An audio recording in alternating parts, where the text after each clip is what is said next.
The world is on edge as tensions continue to mount on the Korean Peninsula. And joining me now to help break it all down is Cedric Leighton, former U.S. Air Force Colonel and president and founder of Cedric Leighton Associates. Thanks for joining us this evening. My pleasure, Elaine. Thanks for having me. The DPRK's neighbors have obviously responded and reacted to its latest threat. And the White House came out and said it believes that there is a diplomatic solution.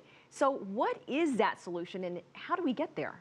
Well, that's going to be the $64,000 question, to borrow an old metaphor. The big problem that we have from a foreign relations standpoint is that there are several different interests that govern the Korean Peninsula. You have China's interests, you have, of course, South Korea's interests, the North's interest, Japan's interest, and, of course, the United States' interest.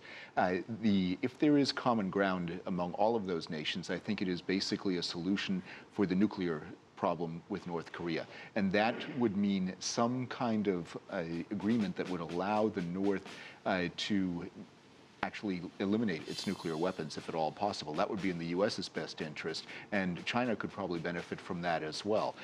There are several other things that need to happen, and that they would be really to de-escalate the tensions, military tensions on the Korean Peninsula, and really tone down the rhetoric that we currently are seeing. And that's the biggest problem. How do we get there? Really by stopping the rhetoric, and I think China and the U.S. are both trying to do that in their own respective ways. Well, that being said, any day now, any moment, we could see some sort of action come out of the DPRK once again. What will it take to bring the DPRK to the table to even talk?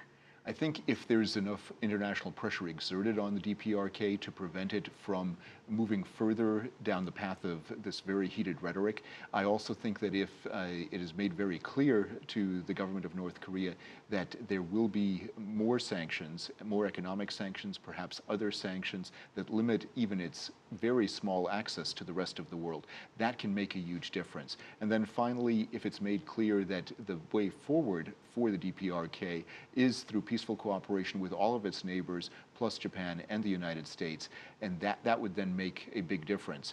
The question is, will Pyongyang see it that way, and will Pyongyang act if they're given the opportunity to act in that fashion? And that is really what we're waiting to see right now. Well, everyone's been paying attention to this Kaesong industrial complex. DPRK said it was going to pull its workers out. It did.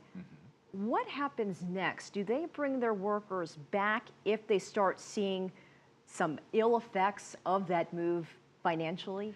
I think it really depends on how quickly those ill effects manifest themselves. I think that because of the nature of the DPRK regime, there won't be an immediate change. Because if they reverse course right now, it would mean that they would be losing face. They would be losing any prestige that they've gained either internally or externally because of their actions. And prestige doesn't necessarily mean a positive thing. But what it does mean is it means that they have a bit of leverage. And they hope to exercise a degree of leverage over the South Korean companies that were at Kaesong. That remains to be seen if they really will, but they believe that they can do that. And I think they will try to do that as long as they possibly can before it hurts them in terms of foreign currency reserves and other things of that nature. So that's the big issue for the North Koreans, and they may not be as dependent on foreign currency reserves as we in the West and in Beijing would like to think that they are. It's been a little bit over a month now since these sanctions from the UN came down. It hasn't seemed to bother them. Are they working?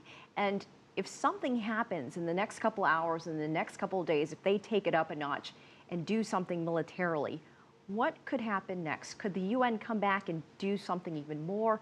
Would it be effective?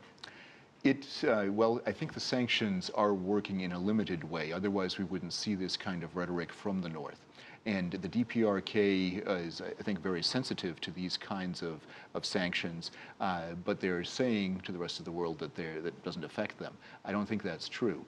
What I do believe is that given a certain degree of pressure, the DPRK will respond to the sanctions in a way that will probably result in some kind of a missile test. The Musudan missile, which is poised in the east coast of North Korea, that could potentially be used in a test firing over the East China Sea.